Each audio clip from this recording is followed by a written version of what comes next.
excellent gentleman be on the same panel as myself. So before I begin, let me just introduce myself. I'm Jenny from all the way from Singapore, and today I'm representing the ISACA Singapore chapter as the current president to be on this panel, and I'm very pleasured and honored to moderate this panel. So just a quick one, as in a lot of you may not be aware of what ISACA is. We actually is a non-profit association advocating about technology governance, risk compliance, and cybersecurity topics and domains.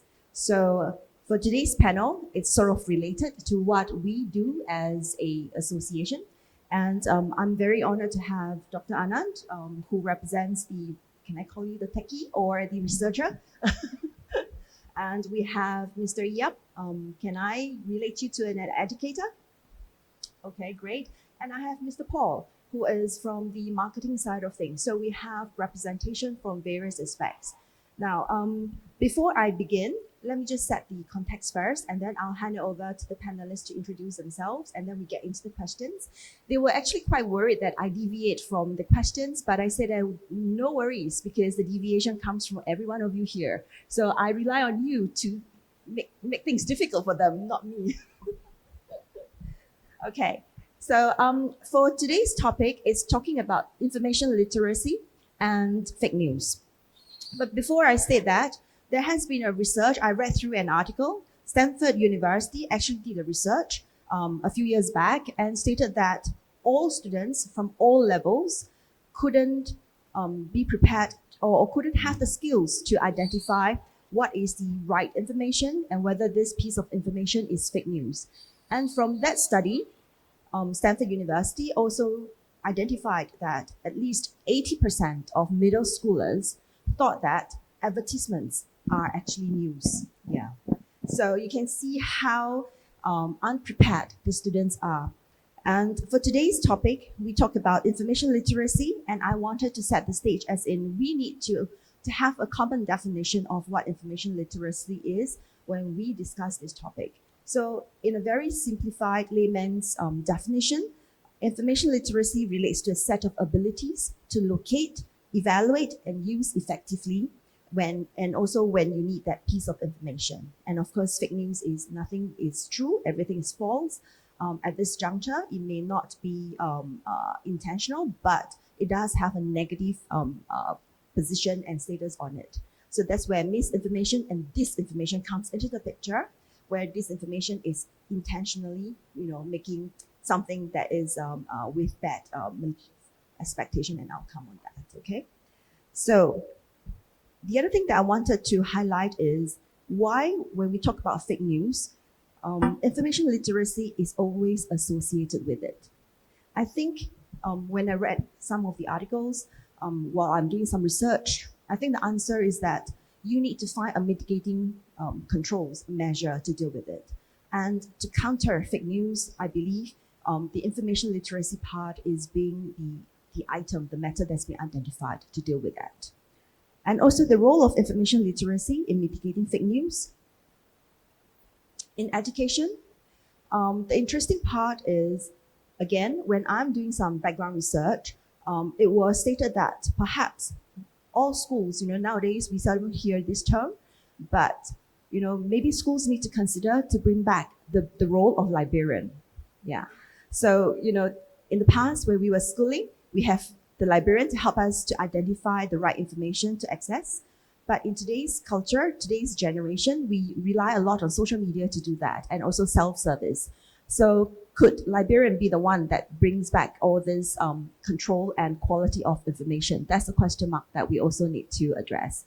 So without further ado, let me just open up to my panelists to hear from them. But let's start off with introduction of yourselves, and let's start with Dr. Anand. Hi, good morning. My name is Anand Fadate. I am the AI researcher, and largely focus area is in doctorate in AI and machine learning. I come from a pure technical background. I represent the organization called as PyStudy. PyStudy is mainly the AI research focusing in the education domain. what we realized was there are a lot of companies, but when it comes to AI and the research pertaining to education, there are very few players in the market, and that is where we want to make a change. So that's short and sweet from my side. Thank you. How about Mr. Iyap? Thank you for your coming today. I'm Iyad Mijwal, working as an innovation manager in Saudi Arabia in Saudi Mining Polytechnic. So, with that new vision of the training of the mining, so we are focusing about innovate how to innovate that mining training with the simulation and virtual reality to keep students good in the mine side. So in my side, I'm working with the research and make new patents in that domain. Thank you. How about Paul? Good morning, everyone. My name is Paul Bacano, and I'm the Global Marketing Manager here at Instructure. And Instructure is the maker of Canvas, number one learning management system in the world. And my role is to pretty much travel the world, build relationships, and evangelize education through technology. Thank you. So we have very experienced panelists here. And when the program asked who wants to be the moderator, I raised my hand because generally the moderator doesn't need to think too much to speak too much. Right? I only need to ask questions. So my first question is, you know, just now I did mention about social media. So social media is one of the main sources that students have been exposed to where they received all the fake news, right? So how do you think the schools, families, and industries can help to mitigate the risk impact of students getting hurt? If you accept me, that's a very important question between the information literacy and fake news because we see, I think, in social media, it's so much fake news are show up in the companies or the government or the personal also. So that's very important to see that and get awareness to understand what will happen in that domain. So from my side, I think the family is main important and the first tool they can cover up that area to keep them our children are focused and are know what will happen about the fake news and how to make sure about the check source and check a website can provide the real information. So that will helpful. Also, from the other side, maybe you can focus on the industrial, exact or the technology industrial, who's make the social media or some website. That's it's important because data and information come from the by person. So if there is some technology can help us on that side, that would be great. On the other side, in educational, that our main subject today, awareness also for the children, make that curriculum that using books and information in the classes and in the school, institutional, at the university also. That's very helpful to do that. Okay. Yep. Thank you. Paul or Dr. Anand, which one of you wants to take this question? I think we're at the tipping point from two perspectives, one good, one bad, because no one was really ready for the onslaught of misinformation on um, all the how should I put it, the impact of social media they can have on real life.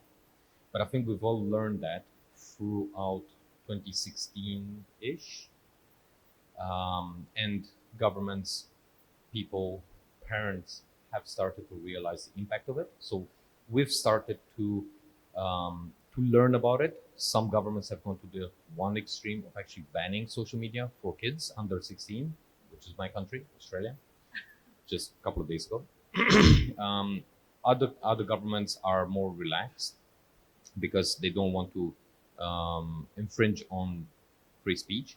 At the same time, on the bad side, is we've got the advent of generative AI and fake videos, deep fakes, and a lot of chatbot activity that is becoming extremely good to the point where you actually need to have expert eyes look over some of the videos and some other things. So when you think about the democratic process, I think this is one of the biggest challenges we have that is being impacted by this. And our, as parents or as leaders in education or technology, it is our duty to raise the awareness, have solid programs to educate kids about what is the impact and what is, especially. But I'm pretty sure not a lot of people do know the actual definitions as you just laid them out, right? And from a government perspective, I think it's required a lot more to safeguard um, our kids for the future by educational programs and training. And a few pointers which Paul said. There are two broad categories when you talk about the fake. One is called as a disinformation and misinformation. I think both got a different level of treatment to be addressed. They cannot be combined because the intention is very, very clear. Because if you talk about disinformation, fake news, which is deliberately done and done with the intention, which is very, very harmful. A lot of campaigns which goes around it. There are some different ideologies which are created. And the second part is of misinformation. It's something which is unintentional. For instance, there is a particular fake news. I may know it is fake news. I just go ahead and promote it to the next level. One of the biggest challenge what the whole industry is facing is if you look at any social media, right? Everything which is coming up is because of views, revenues, which is coming out of it. Lot of blogs, which is like a disinformation and which is created mainly to generate the revenues. Now the challenge here is if you take any post which goes on any social media, take it like on, let's take the example of Instagram. The first 50% of the views or likes, they come within that first 1 minute to half a minute. And that's one of the biggest challenge even as the researchers where we're working on, because it gets very hard to detect it in the first minute. It can be very well detected. People start flagging it. I think by and large, if you look at it, all players are going to play, for instance, how technology can get even better to detect the fake news. It's not that technology is not there, technology is very much there, but it takes some time. And by the time it gets detected, damage is already done. In fact, majority of the damage is already done. The second part is the institutions, whereby a lot of training which goes into identifying. Classic example, we have seen the wave of cybersecurity and cyber threats. We all have been trained over the period of time how to detect the cyber threats. We get messages, then you have received 100 million amount in your account on XYZ emails. Over the period of time, we were trained, formal, informal. We know exactly this is a cyber threat. The biggest challenge which happens in the fake news is there are experts, veterans who fall prey to it. Now, if you look at the by and large, right, the audience who are not aware, they fall a prey, then it's a different thing. Think about it like I do a lot of AI research in this, and we fall prey to this fake news. Oh, this is something which is very tempting. That is very, very, very dangerous. And that is something which has to be addressed on the priority. Great. Yeah. So, I mean, we heard from various aspects and views about this particular matter. Other than Australia coming out with a law on it, an act on it, do you think it will work? How do you ban? To be honest, I'm not sure because as we've seen with a lot of cases in history, once you ban something, people either find a way around it or they get even more excited about it. Yes. This is kind of like that forbidden apple. So again, I don't know. We'll have to let it run. We'll have to see how it goes, and then we'll have to make strategic decisions about the future. Yep. And maybe a little bit on this, right? If you see the typical revolutions in the technology, there was something on data privacy, which became very strict now. Almost every country came out with the data privacy laws. Every country came out with the cybersecurity laws. Now, there's a next wave which is coming up in the ethical compliance when it comes to fake news or fake content which has been created. It's happening. The only reason it has not taken the momentum because we haven't seen the catastrophic damage. Anything which crosses the tolerance, you will obviously see the regulatory which is coming in picture. Say, for instance, we have this rampant effect of fake news, fake videos, deep fakes which are coming in picture. We would see regulation coming in picture and then, trying to curb it. A lot of work which is already happening. And for instance, if you look at the cybersecurity laws, right? Every country has a cybersecurity law. Take for the example, if you send a threatening email or something, it can be challenged, it can be addressed within the judiciary. Same thing is happening in this side. If it is really threatening to the level, if it is for entertainment, that's why I said that there's a clear distinction between the misinformation and disinformation. Misinformation is still okay because there's a benefit of doubt, but moment is a disinformation and what impact that disinformation is going to happen, that would get into regulatory and compliance. Yeah, thank you for that. But earlier on, all panelists did mention about awareness, and I don't think schools are lack of such an awareness kind of opportunities, given there are so many sources and channels to deal with. But yet, our students are still ignorant, if you want to call it, or they are getting themselves hurt. How do you think we can help manage that?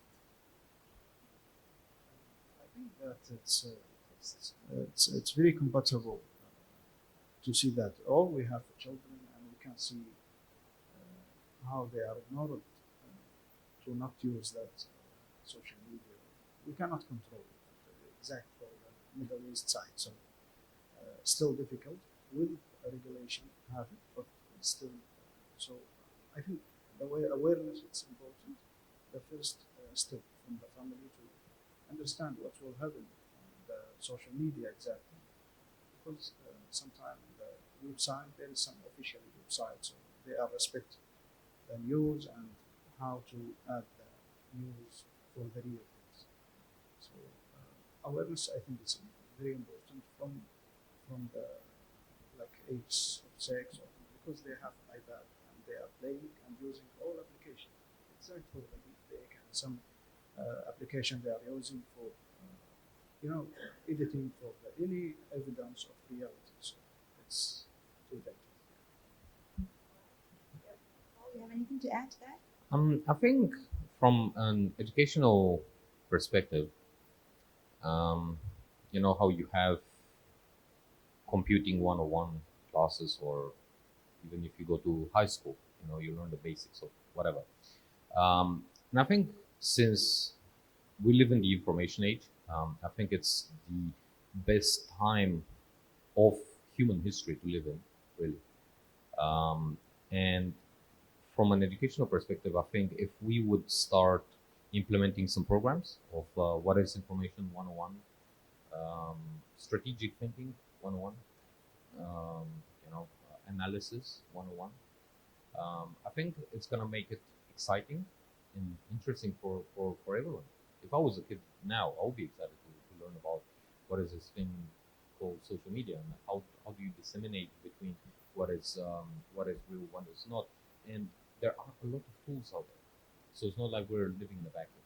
There's Snopes, there's Snopes.com, for example, if you're really interested to find out whether something is true or not. There's also an app that I use every day, which is called Ground News, and it gives you the coverage. Is it a left-leaning article? Is it a right-leaning article? Um, what type of bias there is within not only the social media but within the mainstream media. So having access to that information, having educating people about how to disseminate information, I think it's the most basic thing we can do to set our future generations up for success. Yep. Based on what you just mentioned, while it's interesting, it means that the resourcing cost would go up, as in cost to access to information may go up. And the other thing is, do you think that parents may have delegated too much to the schools to do all this? Because earlier on, we had a discussion with some of the audience from the floor, and we spoke about parents nowadays are finding the easy way out. Yeah, trying to pass on the delegation of educating our kids back to the schools and not doing it themselves. So should we start this kind of preparations from the family within first? Okay, maybe I'll just start with the smaller reference, right? Uh, I don't know what are the other views, but by and large, whoever is working in AI will see that it has to go back to the basics. We might have to rewind certain philosophies which have been happening. So certainly, although the AI is going to simplify a lot into this online and classroom, over the period of time, lot will go back to basics. For instance, getting back into the traditional way. And I can tell you from this reference, right, why it is really, really required. Take, for instance, anything now, since we've been talking about the fake news. If I have to really understand what are the rampant impacts of this, now we are only talking from the fake news, what's the rampant impact of fake news on the generation? The best way to tell someone is how it is being created. So if we teach this to the student, look, this is how it is created. These are the consequences of doing this, and it happens very early in the curriculum. A lot of things are already happening in cybersecurity. A lot of things kids have been taught even at the universities, mainly on the data protection. You can't take it for granted. Send something on the WhatsApp. Someone has to really know the impact of you sharing the data. As simple as someone sharing the mark sheets, you really don't know what's the impact of that mark sheet which has gone on the internet, and this has to be taught. So similarly, it goes to the fake news. There are some beautiful curriculums which are there in AI which can teach you how this is created. Once you know how it is created, you have the responsibility to use it, and then everyone is absolutely responsible and the impacts of this particular curriculum. And this has been my view because coming from the academic background. Yeah, thanks for that. And it's very interesting. So while we are on this topic still, the other side of sources that fake news can come through to the students include the TV channels. Yeah. So we are aware as an adult, I'm sure you have heard of various countries' mainstream TV channels. Um, some are not so mainstreams, and yet even adults couldn't distinguish between which channel's news is fake or not. Yeah. So how do you think regulations can come into the picture to assist on this? But are you sure even us as adults can distinguish? Yeah, I say some. That is the problem, right? So, and I think when it comes to what Dr. Anand was saying earlier, so the incentives for clicks, for you know, with our attention span going from 60 to 45 to 30 seconds now, it's all about the excitement. It's all about what is flashy, what is going to catch your attention. And we've actually started seeing this a long time ago within the mainstream media, right? So at the end of the day, the economic model that we're currently operating within the media space is one of the reasons why we're seeing some of this come up. So I think the importance of education is vital because we haven't figured out a better system yet. With on that point is that not all TVs are controlled. They have regularity to control all things are showing up on the TV, but still have some rules and some control of that because it's previous work and still they are working in the old traditional style. So there is some control. It's not full control, but there is. And I think only apart from TV, right, we should also extend it to any sort of video. Because a lot of kids are exposed to YouTube. Now think about it, right? We have lot of this generation is moving from the traditional television to a digital conversations which are there. Um, and this got to be regulated. And I can give you one or two pointers why it is really required to be regulated. It's very easy to influence the kids. I'm not sure if you look at the typical Google algorithm, right, or YouTube algorithm. You type something on education, say, suppose I want to know the Newton's first law, how it is there.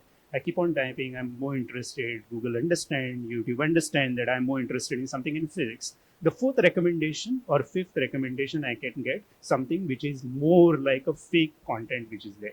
And one of the biggest aspect, it's not that Google or YouTube or Meta or Facebook, they don't know it is fake, but they don't want to do it. And I'm not in a position that why don't they don't want to do it, right? There are a lot of fake followers.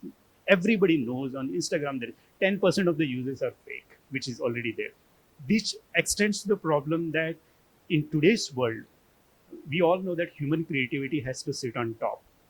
There are technologies, easy technologies with minimal information. People can create a new video saying that, okay, I can tell you that Newton's first law is explained like this. No one knows the authenticity. You take a couple of videos on Newton's first law, you add a tool like Synthesia, you add a GPT, you add OpenAI technologies, and within 10 minutes, you get a beautiful video which is absolutely fake, misinformation which is there. And the challenge is students are liking it. They are absolutely liking this content, and they are in awe for this particular content, which is bad for everyone else. So in one way we are saying that it's getting digital, but we have been teaching wrong ways. And this is something apart from TV, even any of the digital content has to be moderated, and this will get into a lot of effort. Isn't like technology is not that technology is certainly there, but what happens in technology is technology only comes when there is a revenue. For instance, the generative AI technology, $1 billion in investment. If you look at OpenAI, they got around close to around $150 billion in terms of the valuation which is there. There was this company in 2017. It was mainly to track the deepfakes. They're still there. They went from 1 million, and it's one of the premier company which is there. They went from 1 million to 2017 to close to around 50 million in valuation. And the similar companies. So what's the challenge is anything which is to do with the defense is not going to generate the revenue. Anything which is creating the fake news, there is potential plenty of revenue. And that is where there is substantial imbalance. Why it's a lot of time people ask, is it not easy to capture? It's very easy, but there's no revenue. There is no potential to generate the income out of it. Very interesting, yeah. And that's how ethics may have to come into the picture very soon, right? Yeah. So before we move on to the next batch of questions, is there any question for the panelists? Anyone?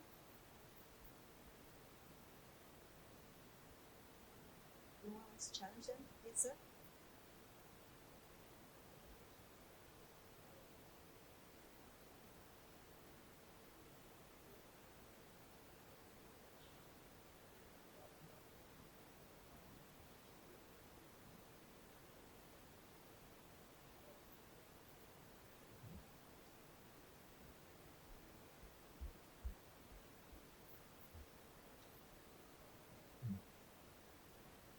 I think it's not a bad idea, but it goes back to who is going to champion that. Because if it's for profit again, unless it's part under the CSR arm of that for profit organization, then that could have maybe, mitigate some of what Dr. Anand has mentioned. But then if not, what about my panelists? Yeah, it's still subscription. So you have a profit business model, so you will get a few percentage from that client, but still almost all social media are free. I think now have subscription for some packages. So it's a good idea, but who will go with it? I think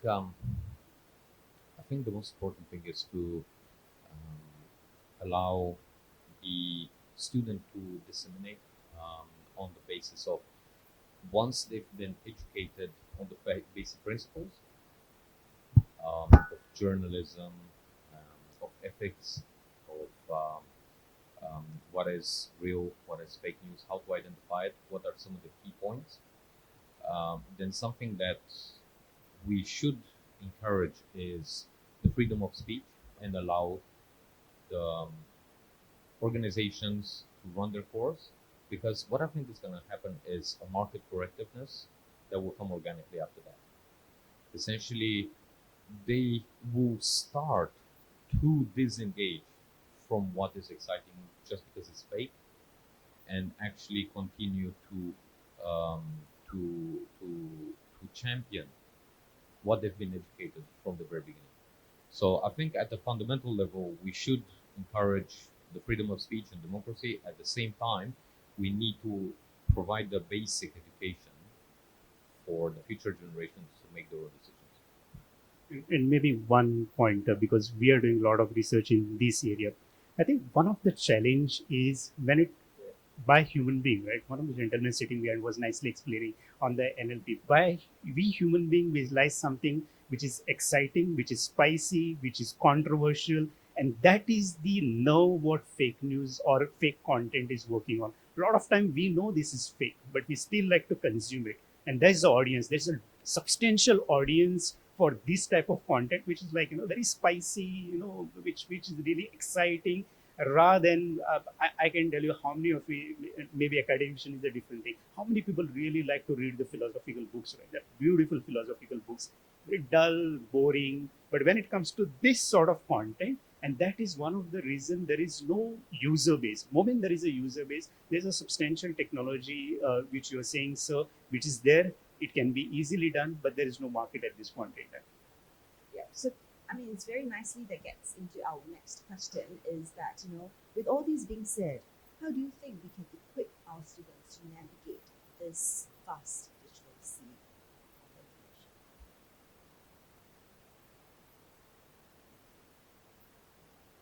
No, like I said, I think from the very beginning, from if we have a um, continuously improving program within schools, because no one is born smart about how to fix the information gap, right? But I think the also another solution is the collaboration between private and public. And the reason for that is I may give my age here, but I grew up with the internet back in like when it was wild west. Right? It was insane. Everything you wanted to was just on the internet. But two things happened. Number one, monetization for websites. By Google standards, it cut a lot of the rubbish out. And number two, the banking sector actually had a tremendous impact on the cleaning up of the internet. By that I mean the Mastercards, the Visas, the banking payment systems that would analyze your business and your website, and if it was like really bad, they would actually block you from receiving payments from your subscribers or from anyone that wanted to purchase something off the website. So again, I think the key here is a strategic alliance between private, public, educational, and everyone else coming together, because it's not a solution that only one part of society can fix. Yeah, it's not fun. It's hard work. You can work with many website and social media platforms can to generate and to learn that machine to how to clarify where is the fake news between the real news. That's very important, and from that point we can focus about new technology. We can push it away from the children. So we need to put that clearance with the regulation, also the application platform that will help us to clear all rubbish data like fake news. Yeah, and maybe the one last point, as also said, right? Uh, Unfortunately, what's happening now is a lot of the academics, right, is more on what type of job I can get, which is right in a way. But going forward, a lot of research has to get inside, or the curriculum focusing on research, whether it is AI driven, not AI driven, it's a different aspect. That will also help the next generation or student. Could that be in the university or could that be anywhere to question deeper? Moment anyone question deeper, lot of answers you already have it. Think about the example like fake news, right? We are talking about digital literacy in the student. once we get few layers, because anything we do research, you have to get few layers inside. Like a lot of time people know AI at one level. If you're in the research, you have to do 5 level layer. You have to know the mathematical foundation of it, how it works with different disciplines altogether. I think that is somewhere once, I'm not saying all the students, but by and large majority of the students get this research mindset with whatever they have been taught into, most of the problems can be eliminated to a great extent. So, I mean, everyone spoke about collaboration as well, and we say that the school can be the champion to start with all these, right? But putting on my non-profit association hat, as a volunteer, I reached out to lots of schools in Singapore, and I realized that the key problem is not the unavailable um, courses available. It's really the mindset tone at the top. I spoke to a lot of principals and board of directors in schools, and to my surprise, a lot of them are not pro such program because they themselves are lacking such knowledge. They don't know where to look out for help, and they thought that based on what they've gone through is good enough. So they continue with, educating the next generation with what they have gone through that is deemed as good enough. Yeah. So when I went around trying to, provide all this voluntary cyber safety, cyber awareness kind of sessions to students from all ages, primary schools means 7 to 18 years old, the students are very excited about it, but their attention span is very short. And the teachers come to me asking how can we increase and improve their attention span. They themselves don't know how to deal with it. And they've been asking a lot more than what we can contribute as a volunteer. Yeah, so I think it's time, if they have been asking so much more, I think it's time that they embark on a formal program to deal with it. But what I'm trying to say is that tone at the top is very critical. So when the principals are not ready, who they should look out for? Should the ministry be also more proactive to deal with such situations in education sector as well? So I mean, these are food for thoughts. Now, for people sitting in the conference, I'm sure you have the continuous learning mindset.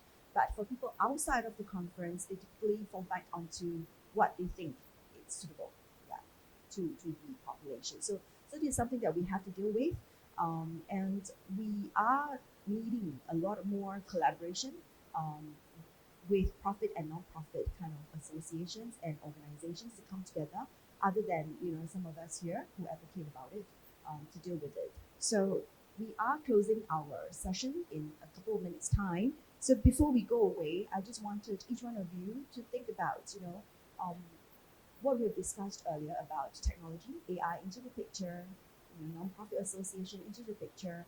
What do you think that is the best way that we can give our next generation, our students, the I say the ticket to free from all this fake news kind of situation, to be able to have that discerning eye? If we focus on the few years after now, so we can see we cannot stop the new generation to use new technology like ChatGPT or others. So from that point, we need to understand to give good tools to new generation to help us in exact information literacy, because it's very important to understand how to fake news, because as what I know until now, ChatGPT it can completely depend of the information in the internet, but they cannot make any evidence like a video or image or something like this. So people are making fake news, and the machine they making evidence to keep this news semi-real, but it's fake. So we need to give him that algorithm how to work. We need to give him how to that work idea can be working well to using in the ethics work of that news. Thank you. Paul? Like I said before, I think um, we're at the cusp of greatness when it comes to this, because the we've seen the impact of fake news, of disinformation, misinformation, regardless if it's from malign actors or seeking plausible deniability in terms of their actions, why they're promoting these kind of disinformation. Um, but I think, again, because of what we've seen in the past, we're more aware at every level of society. Um, and if we collaborate together with um,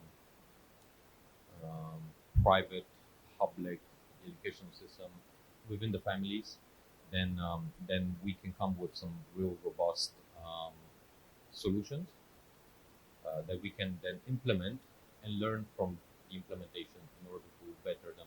Because it's not like um, we learn how to build a bridge, right?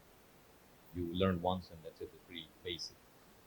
The issue is evolving, and we have to evolve with it.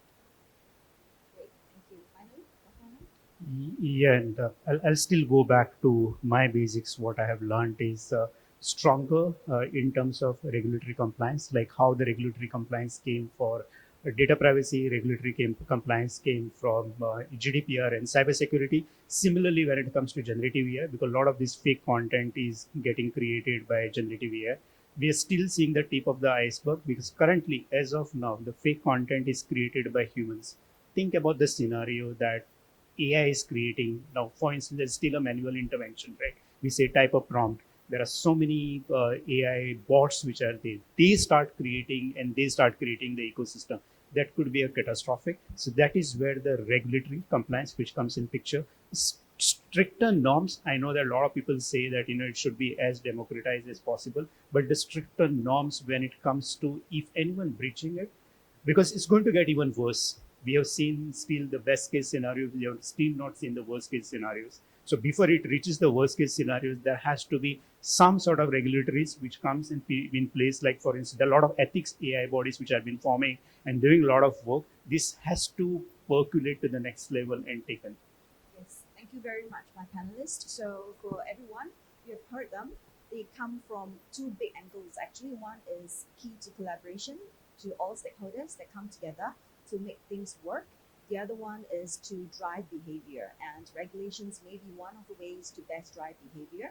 And of course, the other behavior is from school, from home, and from people surrounding us, conflicting with revenue generation. Okay, so we have come to the end of our panel discussion. I hope you enjoyed it and learned something new from our esteemed panelists. Thank you for your attention. Thank you, everybody. Thank you.